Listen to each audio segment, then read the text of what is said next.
Hi, my edgy entrepreneurs. You are sure to enjoy this episode of The Edgy Entrepreneur. I'm Jen Colmenares, your host. Welcome to our new broadcast. This is number 2. So today's guest I am going to introduce you to is Carl Colmenares. Yes, you heard that right, Carl. We are related.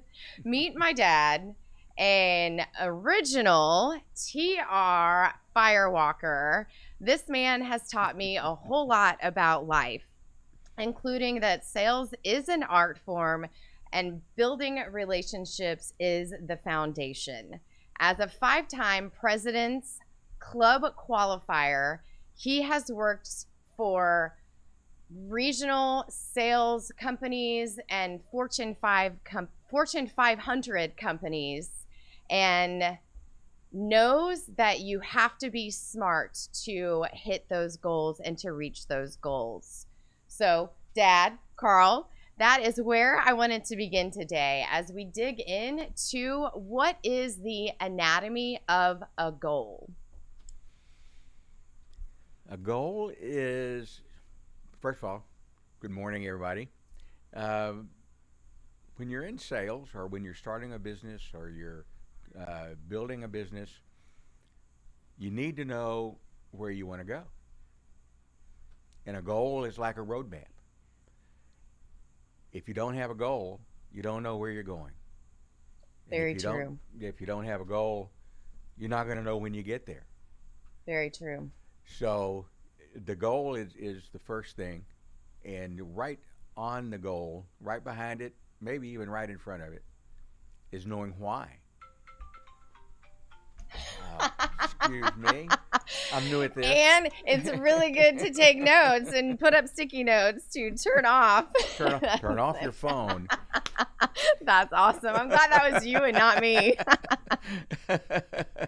So tell us just a little bit about you. So growing up, what I remember is you leaving. I mean, you headed out on a plane on Mondays, and we would pick you up Thursday or Friday to come back in. I just knew that you were out really doing important things, that you had a lot of people, a lot of really high profile clients, and I thought you had a really cool job because you got to travel and I got presents. People who don't travel always think traveling is cool. Yes. But it gets tiring after a while. And I did, my client base was primarily Fortune 500 companies. So I did travel a lot. As a regional sales manager, I covered 10 states. I had customers all the way from California to Chicago. They were everywhere. So I did leave. I'd leave Monday morning, catch a plane. I always had to make a Monday morning managers meeting in Atlanta. So I would fly from Houston to Atlanta. And then from Atlanta, there was no telling where I was going to go after that. That's crazy. That's awesome. But I did have a plan. Yes. Yes. So, and having a plan was key. So how did you even get into sales? I know I hear stories about my mom meeting. So sweet. But it was sales. You were It was sales. It was wallpaper way back when. Yeah, I started, my first real job was working for a wall covering distributorship. And a construction company, I'm sorry. One of our suppliers approached me and said, "Hey, I think you'd be good at sales." And the next thing you knew, I had gotten permission. It was an agreeable move. I went to work for a distributor. But was that had that been your plan all along? I mean, even high school, like, okay, I'm going to graduate high school and I'm going to hit the road and go to sales. No, Nobody. I always thought I'd be in an office. It's interesting. My dad was an entrepreneur, and I didn't want to be an entrepreneur. I wanted to have a job. I wanted a job. So that's an interesting, I guess, line in the sand there, that you wanted a job and not the freedom to be an entrepreneur. What was the distinction there? Did you think having a job was security and going to promise you that lifestyle? And what did you see about the entrepreneurship? That's exactly what I thought. I thought a job was security, because as an entrepreneur, I could always tell how my dad's business was going by the way we ate. It wasn't always consistent. So I wanted consistency. I think that was the point. And that's why I went to work for a large construction firm. When I went into sales, it turns out that the guy that hired me was right. I was very good at it, even though I didn't know what I was doing at the time. I thought selling was just going out, talking to people, having a good line of BS, getting them to sign an order and make money.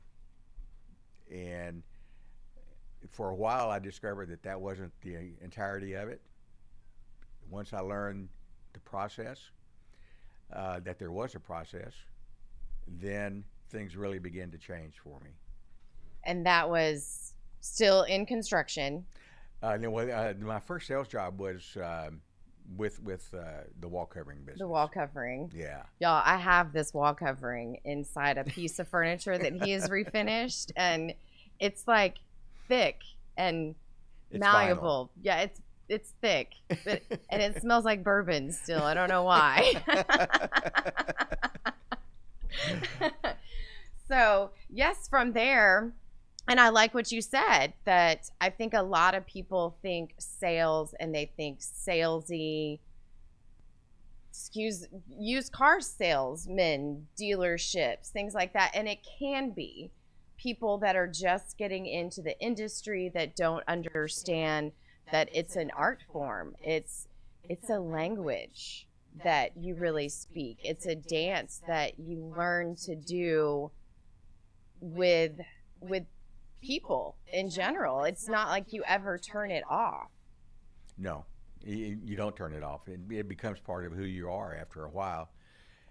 And when where I got most of my training actually was when I went to work for Xerox. I had a mentor, a very, very good friend of mine, Jen's godfather, who arranged for me to interview with Xerox, and I got the job. And Xerox probably had the most extensive sales training program, sales and management training program of any other corporation in the country at the time.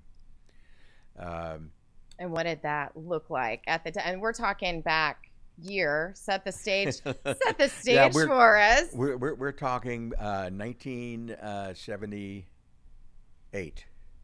Okay.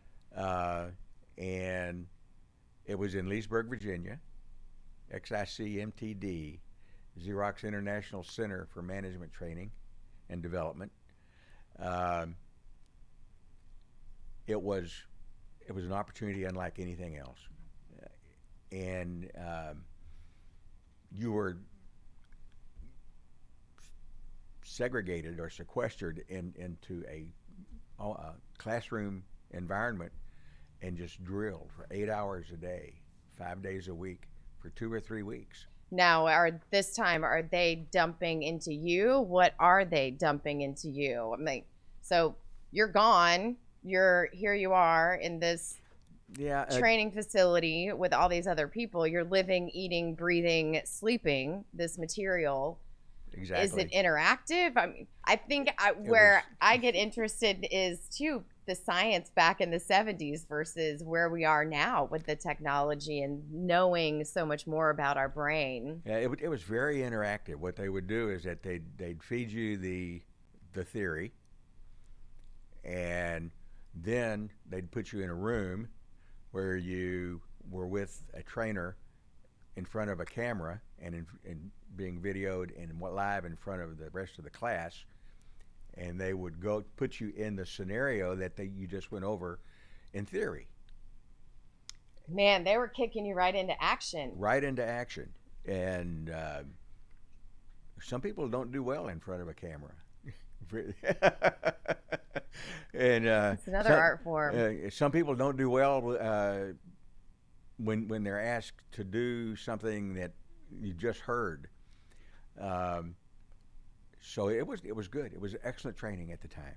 Excellent training. And Xerox developed a sales training program. It was called Need Satisfaction Selling. They published books on it. And basically it was discover a need, learn how to satisfy it, ask for the order. And I remember that growing up. Find a need, fill a need. Yes, it doesn't at all. It doesn't change. It hasn't changed. It goes by different names now. Empathy selling, need satisfaction selling, but it's all based on what does the client need. The client will tell you what he needs.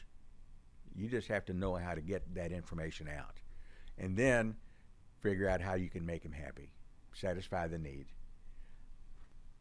Sounds easy, doesn't it? It does.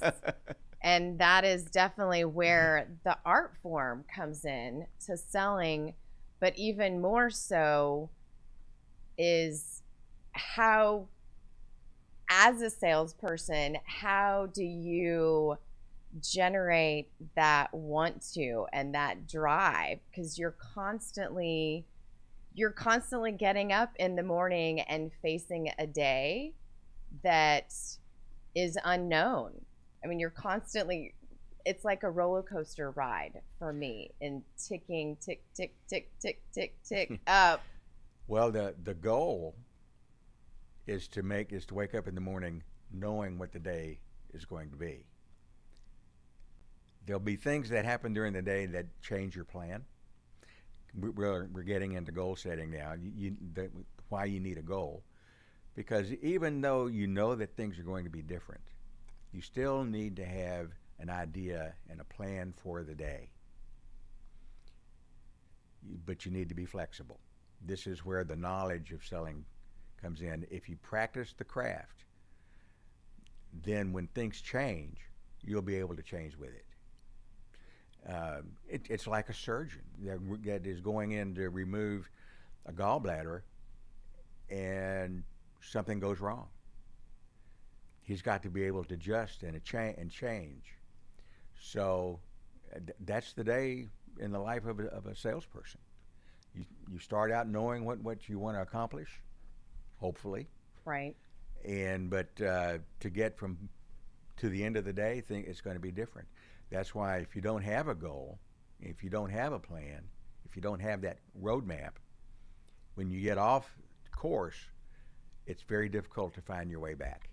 And definitely something that I want to dive into is how do we set that roadmap? How do we create that roadmap? Where does our 5-year vision come from? Where does our 10-year vision come from? And then how do we work backwards with that to really break it down so that it's measurable and we aren't waking up in overwhelm? Well, it starts with the why, because that's the base. And I heard y'all talking about that last week on air. We did, and I will pick that up when we come back. So we are going to take a quick commercial break. You are listening to Edge Radio Network. I am the Edgy Entrepreneur. This is the Edgy Entrepreneur Show. I am Jen Colmenares, your host. We'll be back in just a few with more information and a deeper dive into the anatomy of a goal. We'll be back in a minute.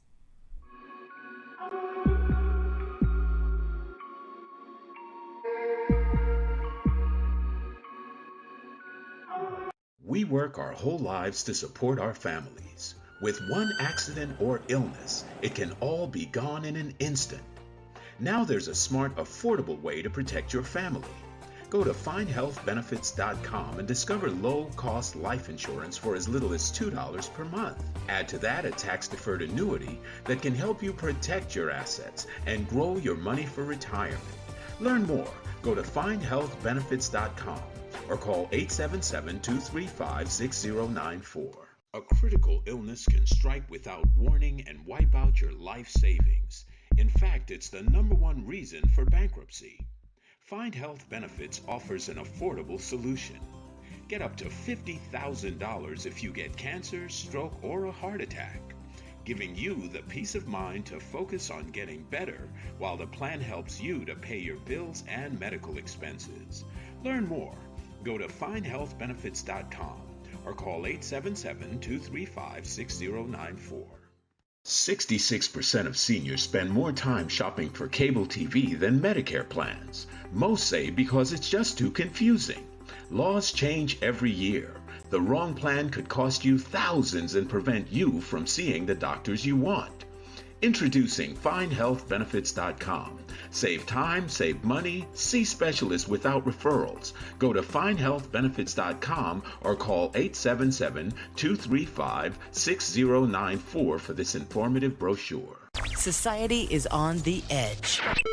Let's bring them back. Edge Radio, because truth still matters.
And welcome, welcome, welcome. We are back, and this is the Edge Radio Network. I'm your host, Jennifer Colmenares, and you are tuned into the Edgy Entrepreneur with today's special guest, Carl Colmenares. Yes, you heard that correct, Colmenares. We are related. We are back. So, Dad, Carl, before the break, we were talking about the anatomy of a goal.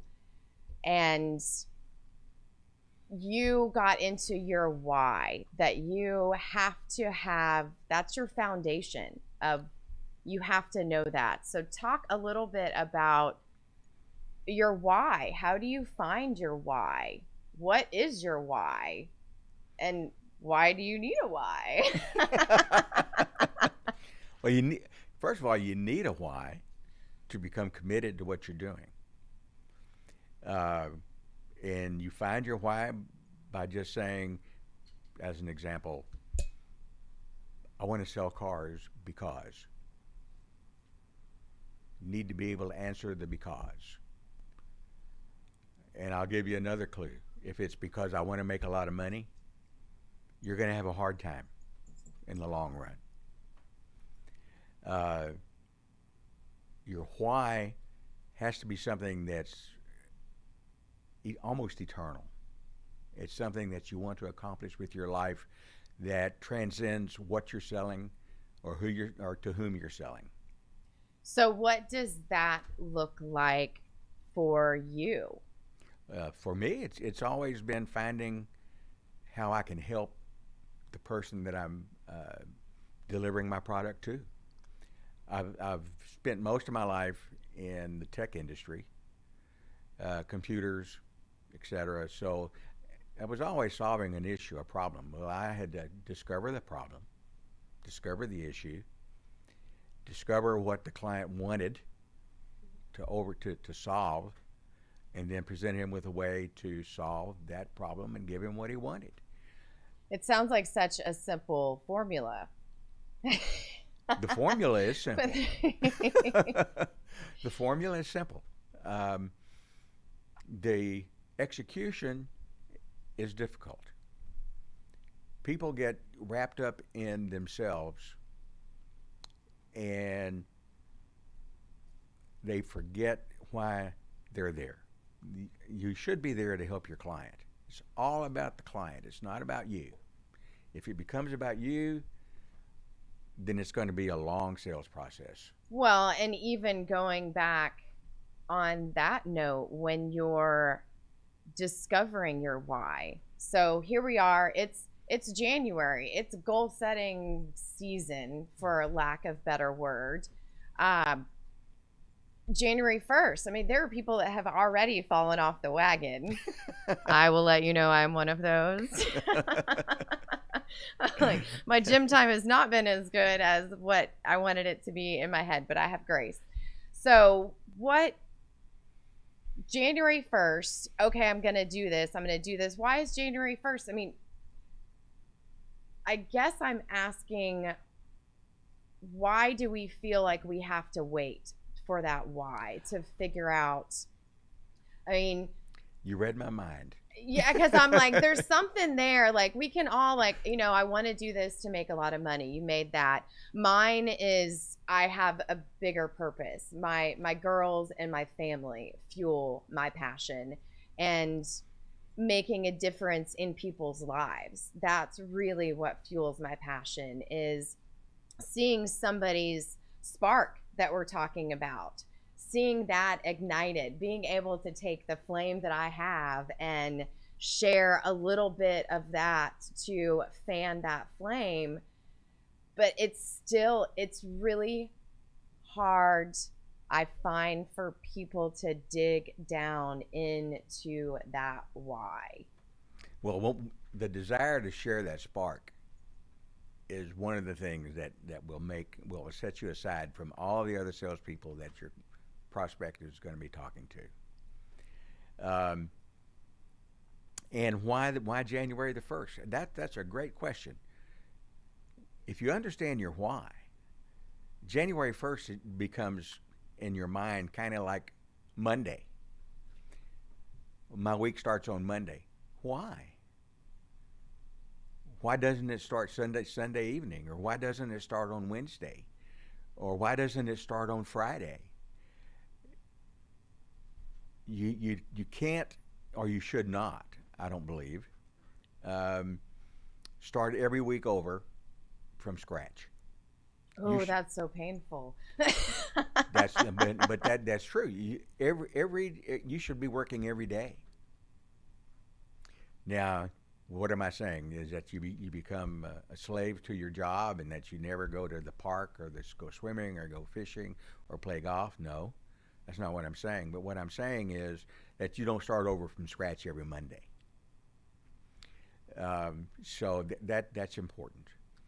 And I think that's the difference also between having that entrepreneurial spirit and punching a time clock and having a job. Well, being a salesperson is being an entrepreneur. Yes. Very much so. It's like owning your own business without the initial investment, but you have to have the same drive. You have to have the same desire. You have to have the same self-discipline. Without the desire and the self-discipline and the ability to plan, you're going to have a hard time being a successful salesperson. It's not just a gift of gab. So it's a profession, just like any other profession. You need to learn what being a salesperson is.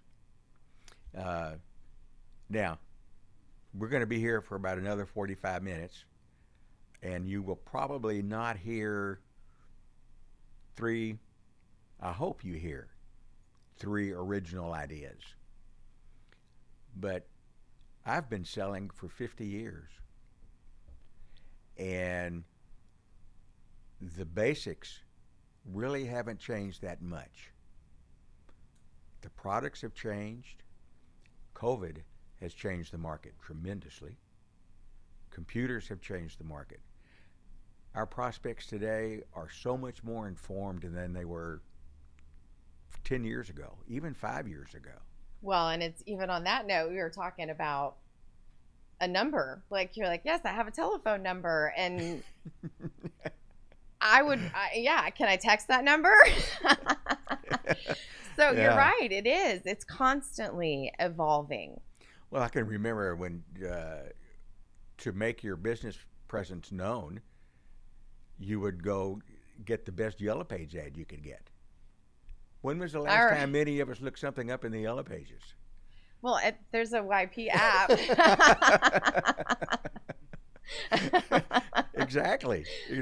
Or Yelp. I mean, now it's all Google. Google, Yelp, any number of places where your prospect can look up the product that you're selling and find the best price. And that's why you don't sell price. If you're selling price, it's gonna be an uphill battle. Ooh, I love that. And the reason it's an uphill battle is that because you haven't identified your clients, your prospects' needs. A lot of salespeople are just going to come in with a lowball price. You know, it's like this cell phone. What makes this cell phone valuable? There are a lot of people out there with cell phones. What makes this cell phone valuable to me is what's in it. This cell phone is irreplaceable almost to me. You know, when Apple started selling the cell phone, they didn't come in and say, hey, we're going to give you a device that will store all your phone numbers and that you can call anyone you need from anywhere you want. That's not the way that's not what they did. They came in with, we're going to change the way you live your life. And man, that has was their it. Why. that was their why. So I get off on tangents, but getting back to the goal, it was Apple's goal was to provide a service and a product that could change your life, not one that would make it easier for you to make phone calls. Yes. The pager could have done that. Yes. So you need to understand your why. Your goal needs to be specific. A lot of people will say, well, what's your goal? Well, I want to make $40,000 a year. That's not a goal. That's a result. Ah, that is so true. I'm glad that you said that specifically because it is true. I mean, so many people, and even just in the social media crowd, you see, I want this, I want this, I want this. I didn't think of it. You're right. That is the result. That's just the result of accomplishing your goal. They need to be specific. Your goal needs to be measurable. So you need to be able to look at that goal, whether it's a 20-year goal or a 20-day goal. So and say, where am I in the process of achieving that? So how far out do you set goals for? Well, or does it depend on that specific goal? So say here I am in sales. I have X number of dollars is my result that I want.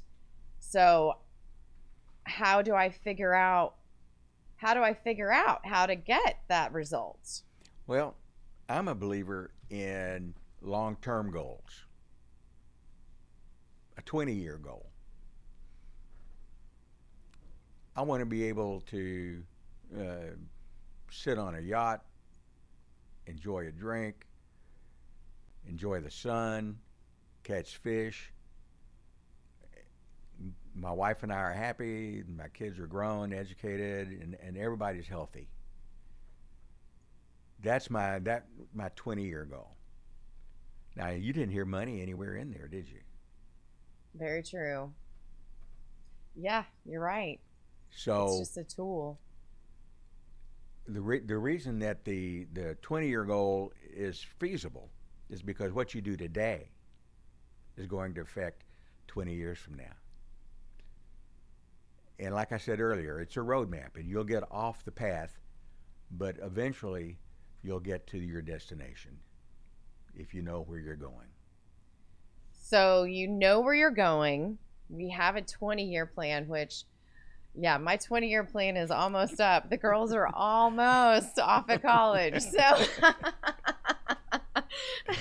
So it's interesting that you say that, because that has been definitely, that's been a goal, is, you know, get the kids grown and get them, I don't want to say off, but into successful young women that, you know, have morals and values and out of the house and living on their own.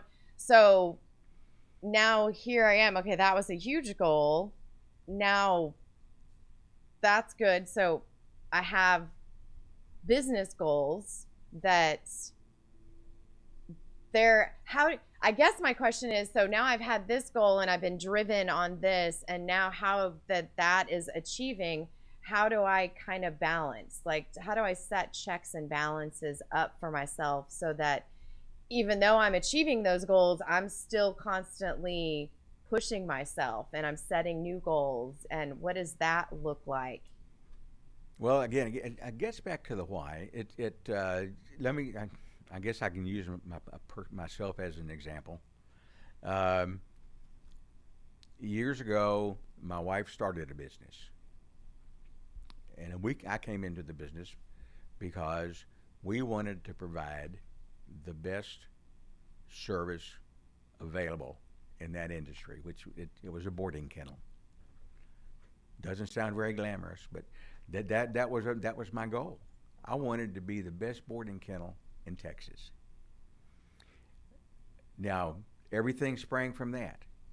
And then I started another business, an HR consulting business, where I wanted to be able to allow businesses to dissolve themselves of the daily routine of doing payroll, paying for insurance, handling unemployment claims, handling healthcare claims, et cetera, et cetera. So goals change, but or the method changes.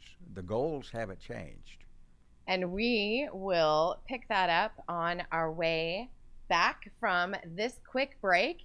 You are listening to Edge Radio Network. This is the Edgy Entrepreneur. I'm your host, Jen Colmenares. We'll be back in just a few minutes, and we will dive further into the anatomy of a goal.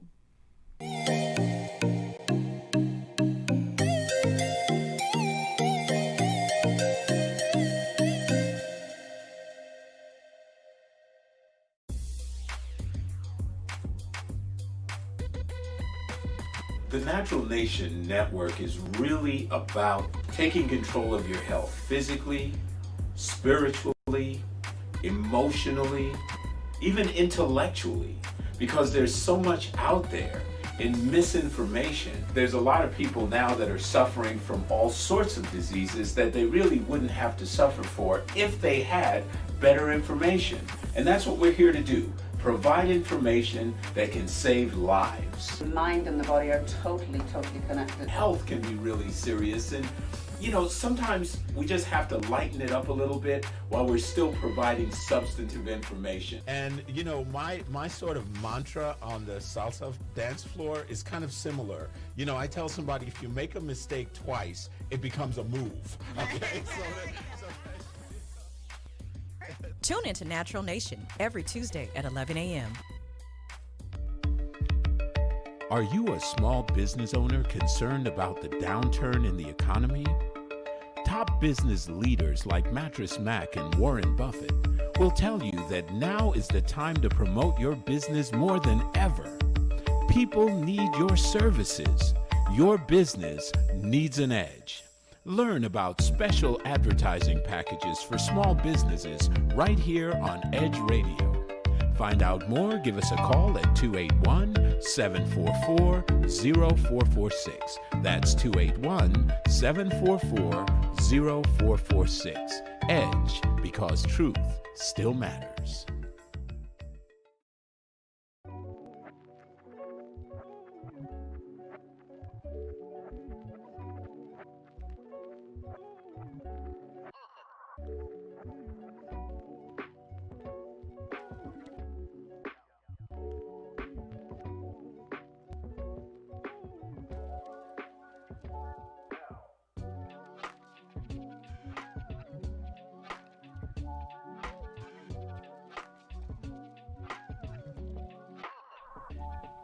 And we're back. This is Edge Radio Network. I'm your host, Jen Colmenares, and you are tuned into the Edgy Entrepreneur with today's special guest, Carl Colmenares. Yes, you heard that right, Colmenares. We are related. And Carl, before we went to break, we were talking about the anatomy of a goal and really breaking down what that looks like. So let's dive into that a little bit more. Okay, well, a goal needs to be specific. I diverged a little bit there by saying, you know, a goal is not, I want to make $50,000 this year or this month or whatever. That's not a goal. That's the result of a goal. So you need to set a specific goal. It needs to be measurable, so that you can tell where you are in the process of achieving that goal. Right. And it needs to be trackable now, which is a little different than measurable. Trackable involves other people. You know, where are you going to get the assistance and the help to do the things that you want to do in reaching your goal? Oh, I like that. So in my goal setting this year, I think I've been through like 3 different PDFs, goal setting formulas this year, because they are bigger and they're different, and there's a lot of little moving pieces. So and SMART, I guess, is where you're going with that goal, the SMART goal. So you want it to be measurable, sustainable, all of this. So Correct. Okay, so you have a goal, you want to make, say, $40,000 for the year. How do you want to get out of bed in the morning? Like, how do you break it down that small that you're showing up? At that level, you realize that what you do today affects your future. And if you believe that you can sleep until 9, leave the office at 4, take a 2-hour lunch, and still achieve a goal, you're only fooling yourself. It takes a personal commitment to achieve a goal. That's why it has to be measurable, because if you can't measure where you are in your achievement or in your goal, you're going to wander. You're going to lose your map. You're not going to know where you're going or when you get there. You know, failure is not an event. You just don't end up at the end of the year not achieving your goal. No. Failure is a mindset. It's what have you done from the beginning on to prepare yourself to reach that goal. Measure your cold calls. Measure your prospects. Measure your closing. You need to know, if I have 10 prospects, I'm going to make 1 sale. If I make 2 sales. Whatever your numbers are, you need to understand those. And then you need to go back to your goal, adjust your plan, so that you can come up and put yourself in the situation where if you need to sell 30 people a year, then you're going to need 300 good prospects. And I'll differentiate prospects from suspects. Suspects are just businesses and people that you think may need your product.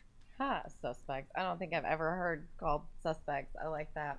Yeah. Just you're warm and you're cold. Yeah, you're warm and you're cold. Your suspects are, you can go online and Google a company and everybody that comes up is a suspect. But a prospect you have identified as they have a need that you can satisfy. And so you have to move them from the fact that you realize they have a need and can satisfy that need to the point where they realize they have that need and you can satisfy that need. That's really where the sales process comes in. And it's all about serving the client. Right. And serving yourself. So like you were saying, you don't just roll out of bed at 9 o'clock and leave at 4 o'clock. That it really is about showing up for yourself in those small moments. So it's not necessarily about, okay, I want to make $40,000 a month goal. It's, I want to be that person that makes $40,000 a month goal. And what does that person do that makes $40,000 a month? And I think this is really where I have an interesting upbringing in childhood, because I know the 7 habits of highly effective people and for success, and I've had all the Tony Robbins tapes. So, I mean, I was constantly getting fed knowing this, but still implementing it. I mean, still getting up and the alarm goes off at 6 o'clock. And I think Oscar said last week, if y'all heard this, that his friend, the alarm goes off and she counts backwards from 5, 4, 3, 2. And I've implemented that. I love it. I'm like, blast off. Yeah, it's, a key aspect of this is, of course, writing your goal down, being able to measure it, but every day you need to measure where you are in relationship to accomplishing your goal. Measure, measure, measure, measure, measure. And this is something, and we had this conversation just the other day, honestly. You guys, if you don't have a mentor, if you don't have a coach, it's priceless as far as setting goals and being accountable. Had I not stepped out of my comfort zone and hired my coach, I have skyrocketed this year, even in a pandemic. It's just having that accountability for me has been priceless and monumental to achieving some of those goals, and even the ones that I don't want to. It's that's really important, because you need to have people that you associate with that support your goal. In these times with COVID, things have changed. We're not face to face as much as we used to be. It's really easy to sit around the house in your pajamas and make phone calls and think you're working. Find somebody that thinks like you want to be, who is what you want to become. Spend as much time with that person as you can. Find out what they do. Go to lunch with them once a week or twice a week. Some people call it an accountability partner. But share your dream with someone that will hold you accountable to it. If they get up at 6 o'clock in the morning and they say, I want you to get up at 6 o'clock in the morning for the next 30 days, get up at 6 o'clock in the morning for the next 30 days, even if all you're doing is fixing yourself a cup of coffee. You're ingraining a habit. You're developing a habit. And you're changing the status quo in order to achieve what you want to achieve as your long-term goal. And it's a muscle. I love that I was listening to a podcast earlier, and they were talking about what is a belief and what is success, and what is it's just a cluster. It's just a cluster of neurons. I mean, when you really break it down, a goal and achieving that is a belief that you can or can't. And the more you believe that you can and support yourself that you can, I like to call it habit stacking. So the more that I'm following through on those promises to myself, the more I'm setting a game plan for the day and not getting lost in that. And that's, you and I had talked about that. You said set for every 30 minutes. Like, man, that's daunting to set a calendar for every 30 minutes. But even just in that day, looking back at it, it was like, okay, well, there's 15 minutes there. And even just getting lost in redirection in between tasks. And like you're saying, most of us are working from home. I am not in my pajamas, just so you know. I'm like, that is part of that's a hard line of mine is, yes, I have to put on real clothes and a face so that I feel productive. But it's those little things that are going to get us to that $40,000 a month goal that we have. Or what did you say? Not goal, but results. Yeah, results you want.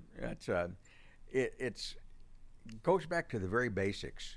Success is just built on, like what you say, habit stacking. It's built on a stack of basics to achieve a goal.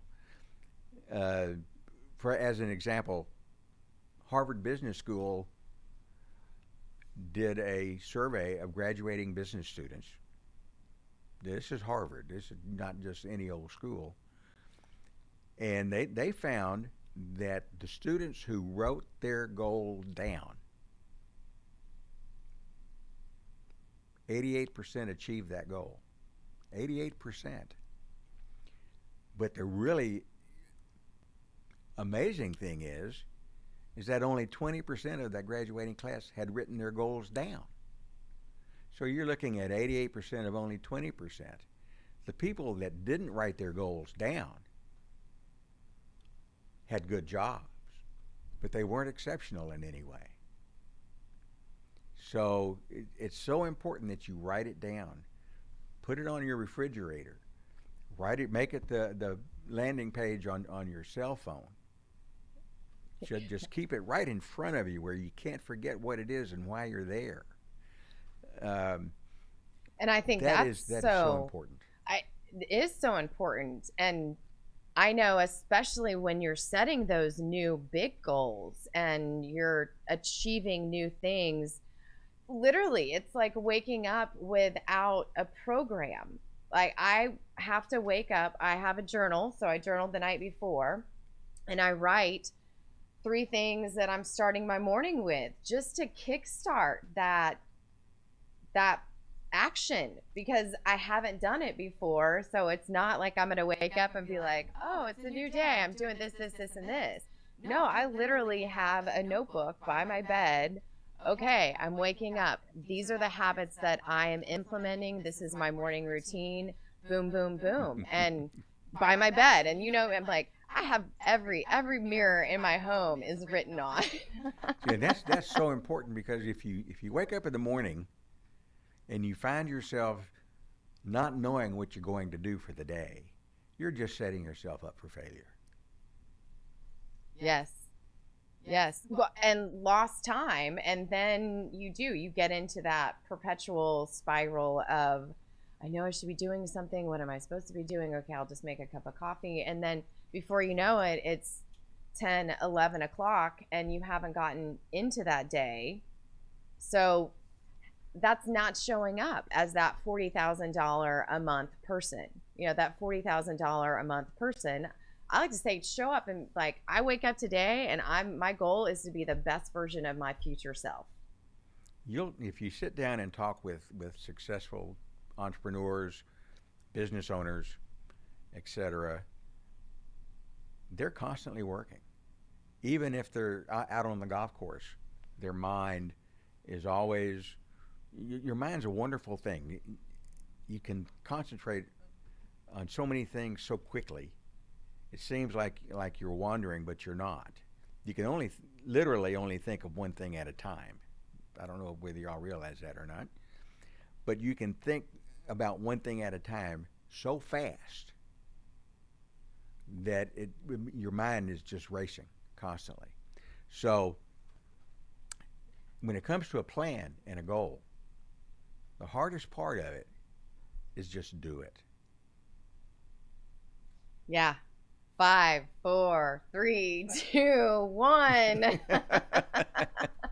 And your feet hit the floor. Yes, and that is so true. It never gets easy. It doesn't. I mean, I know on this journey and during COVID that you've definitely talked me off a couple of ledges, because it's scary. It's scary going out and doing something that you don't want to do. This is another that I do personally, is I get the hard stuff out of the way first. So for me, I know, believe it or not, it's really hard to pick up the phone and talk to people. But I have it set up. So my hard stuff is done in the morning. I get up, I have my morning routine. I'm ready to work. I'm at my desk. And for me, phone calls. So I'm making those 10 phone calls. I'm setting those appointments. I'm not leaving it to happen chance and haphazard. How do I get to that? I mean, how do you figure out, I guess, kind of what your hard stuff is and what you do need to do first? Well, the thing you do first is the one thing that you don't want to do. Right. I guess it's different for everybody. With me, it's calls. It's different for everyone. Yeah, that's why I was a good 5:30 a.m. workout person too. A lot of salespeople have trouble cold calling, get on the phone or even in person. When I first started in cold calling, was knocking on a door or walking in a door, not knowing what was on the other side. And so many people, and myself included at some points in time, will stand outside that door and talk to themselves, and you're either going to talk yourself into going or you're going to talk yourself out of going. Yes. And like you were saying, our minds are a crazy... I mean, I can be in Jamaica and just like that and living the dream in my brain. That's right. And the difference between, and this is something that you've probably heard a million times in your life, the difference between success and not being successful is that successful people do what unsuccessful people don't. Right. Yeah, if it was easy, everybody would do it. Yeah. When I was your age, we used to say if it was easy, women and children can do it. But you can't say that anymore. No, because we'll kick your ass at it nowadays. That's right. Not for saying it, but yeah, we'll leave you in the dirt nowadays. Things change. People don't, even nowadays, they don't talk on the phone as much as they used to, sales-wise, cold calling. Because with COVID and all of 2000, the 21st century sales cycle has changed. And we need to change with it. Our goals don't need to change. And really what we do doesn't change. What is changing is how we do it. We're not sitting across the desk from someone anymore as often as we used to. What we're doing is just, it's on the phone, sometimes even by email. You need to learn to write. It just amazes me is how many young salespeople can't write. I don't think that that we even read anymore. So we're not absorbing what we read so that we can turn around and be eloquent in our communications. Well, reading is critical. Elon Musk reads 3 books a week. All successful people read. Yes. And they read a lot. And it's not always technical journals. Self-motivation, technical journals. Even reading a well-written mystery novel, you'll learn sentence structure, paragraph structure, how to take an idea, put it into words so that the other person can understand what you're saying. And it just takes practice. That it does. And I think that's what so many of us don't understand, is that it really does take practice. It takes repetition. It takes building those neurons and those synapses in our brains, and they have to wire so many times so that we get that. So on that note, we are going to wrap up with this segment, and we will be right back. You are listening to The Edgy Entrepreneur on the Edge Network, and we'll be back in a moment.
Hi, and welcome back, my edgy entrepreneurs. We are just going to wrap up real fast here with Carl Colmenares, who was our special guest today. Where can they find you, Carl? They can get in touch with me on my website. It's Kingwood Business Solutions. And is that kingwoodbusinesssolutions.com? kingwoodbusinesssolutions.com. All right. And if you've enjoyed this conversation and found value in the topics, please join my private Facebook group, Mind Your Business Talk, and we'll keep the conversation going. Also, if you're an edgy entrepreneur who's been hiding, playing small, stuck in shame because you don't fit into everyone else's mold, and you're ready to own your inner badass and make shit happen, go to my website, jencolmenares.com, and book a call, or you can comment below under the hashtag ready in the comments, and I will be in touch. Thank you so much. Until next Thursday at 10 a.m., go out and be the change this world needs.